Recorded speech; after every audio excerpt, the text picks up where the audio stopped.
Are you on that page now, the ACEN page? Yes, I see a picture of Gil right now. Oh, but it's probably because I've got it paused. Let me hit play. Yes, I see it. Okay. Yeah, I see your page. So it looks like we've got a good connection up. Yeah, and it's a minute too, so let's go ahead and get started. We are back on the AnCap Entrepreneur Network. I'm going to do a slow introduction since people will probably be joining us over the next 60 seconds or so. I wanted to come online a little bit early just to make sure that I'd solved my sound technology problems before. If anybody's in the chat room, can they let me know if they hear me okay? I'm speaking on Skype. I've got Steve Fairfax on the line. You hear my voice right now. Can you hear me okay? There's about a 5-second delay the last time I checked, Steve. Okay, somebody says that they can hear me. You want to just do a quick sound check, Steve, and make sure everybody can hear you? Sure. Can everyone hear me? This is Steve Fairfax speaking.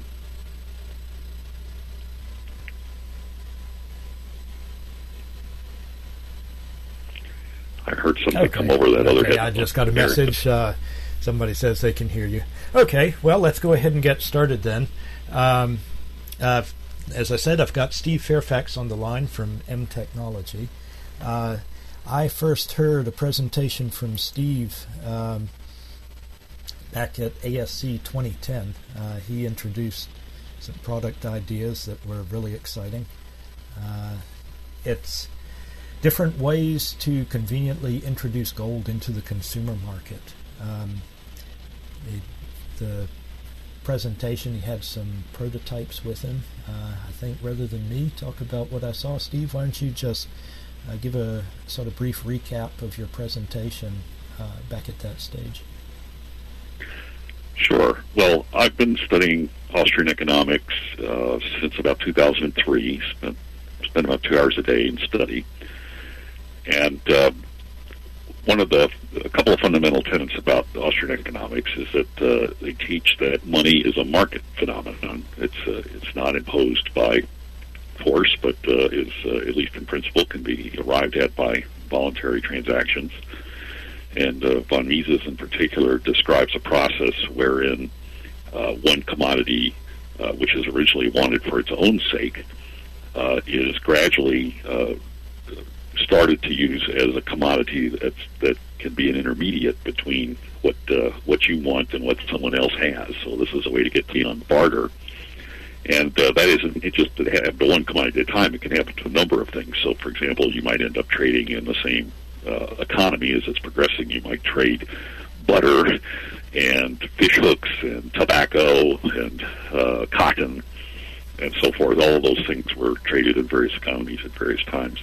But over time, there's a process of elimination where people come to select ultimately just one commodity.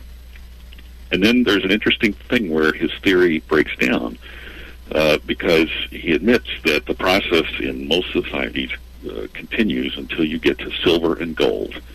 But then it stops. You end up with some societies that go silver and some that go gold, but you very rarely in fact, we haven't ended up with an economy that goes all the way to gold or silver.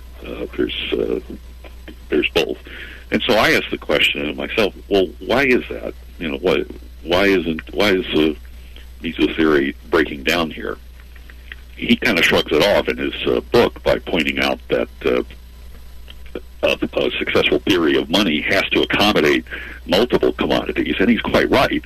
But I go back to that initial assertion of his that the process should continue down to just one and ask why it doesn't. And the short answer is, I believe that it doesn't continue because of the technical limitations of coins. In a nutshell, the smallest gold coin that you can practically carry around is somewhere in the neighborhood of an eighth of a troy ounce or a tenth of a troy ounce, something like that. And even that coin is so small that people routinely complain about it. And so it turns out that when you look through history, in fact, consumers, the mass of consumers in the marketplace have never used gold routinely. Gold and gold coins were used by the rich and used for major transactions, whereas commerce was done, when it was done with money, would tend to be done with silver or copper coins. So, yes, here's the slide that shows it. Consumers have never routinely used gold. There was, the Romans circulated a coin that was about a quarter troy ounce, and that was around for several hundred years, about 500 years actually, and then that was debased somewhat to another coin that was only about 1/7 of a troy ounce. And the smallest U.S. gold coin today is a tenth of an ounce. There was actually a gold dollar that was introduced or used in the U.S. when we were on the gold standard, but it was a 20th of a troy ounce because the original gold standard here was about $20 to the ounce.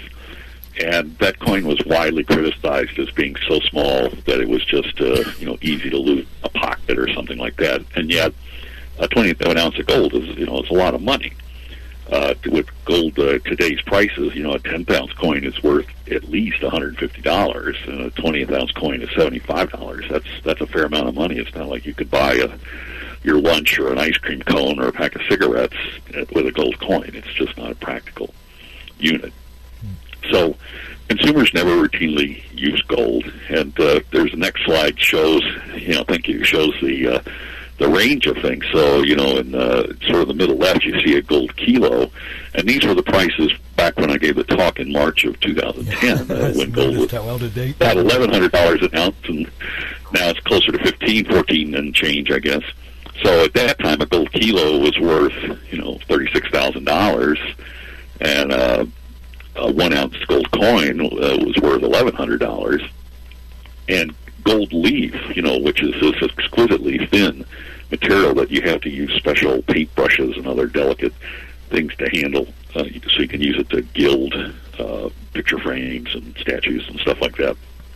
Just a 4-inch square piece of gold leaf has about 50 cents worth of gold in it, but of course it's completely impractical to handle. Now, other people have attempted to address this, so there's these people who make a gold gram, and it's just that. It's a gram of gold, and then they embed it in this credit card type thing, and that's the thing you see in the middle of the picture.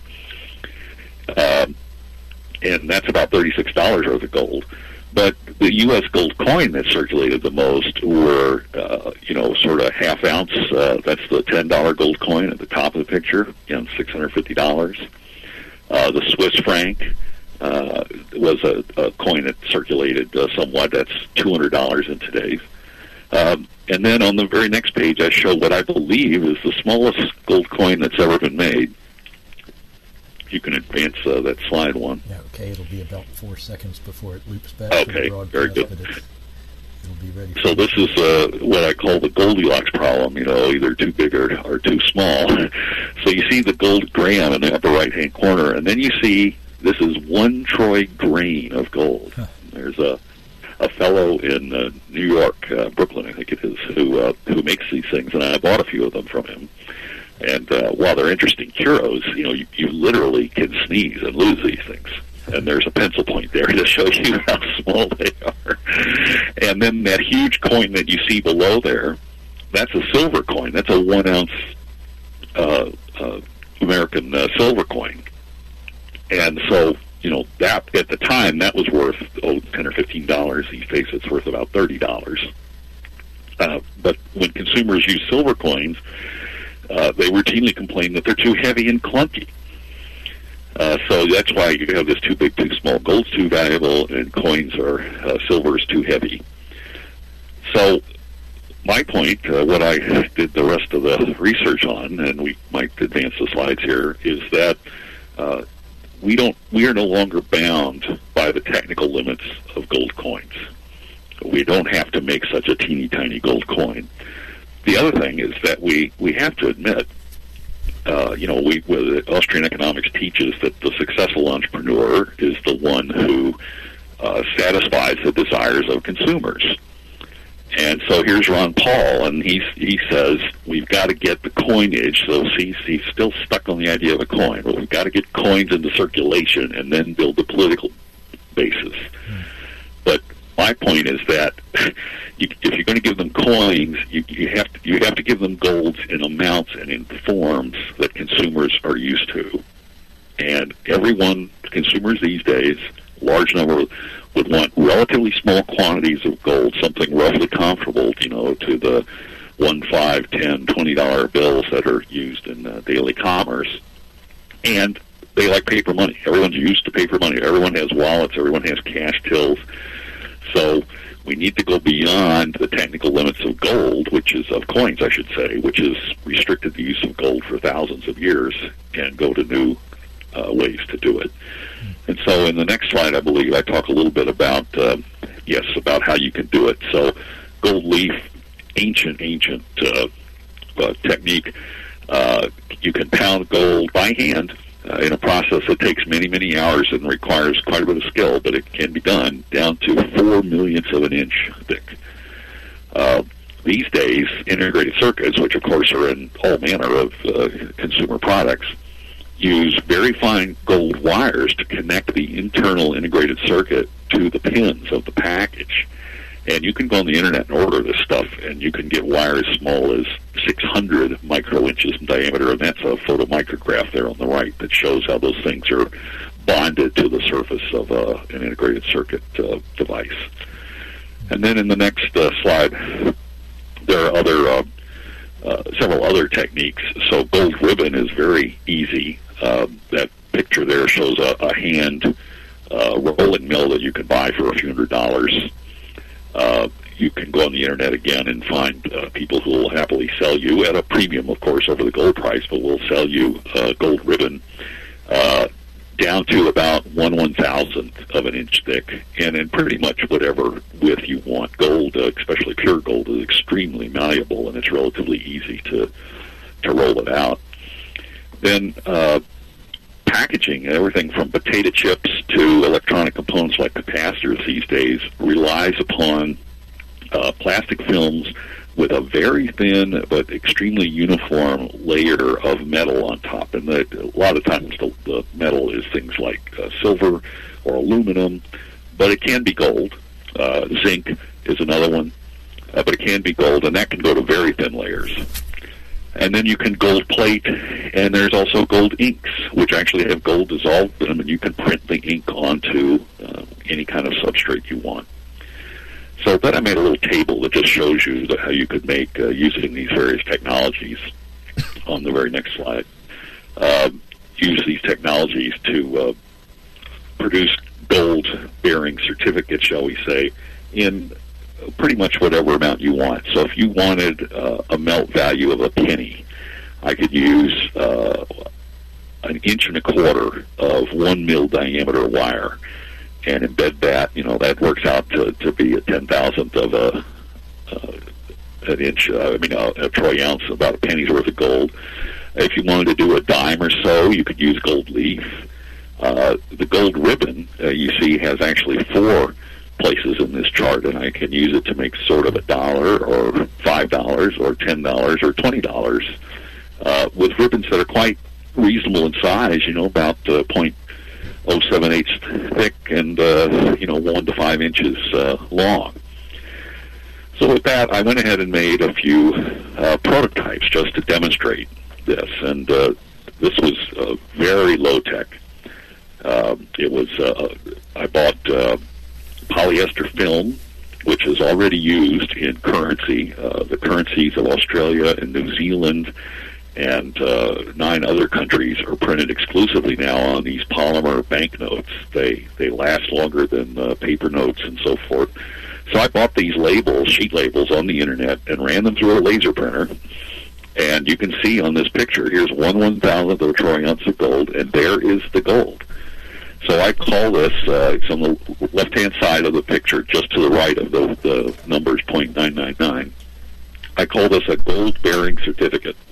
So it is not a promise of gold. It is gold. And at today's prices, that would be worth approximately $1.50 or $1.40 melt value in gold. Now, in order to make this a commercially viable enterprise, I'd obviously have to charge some sort of premium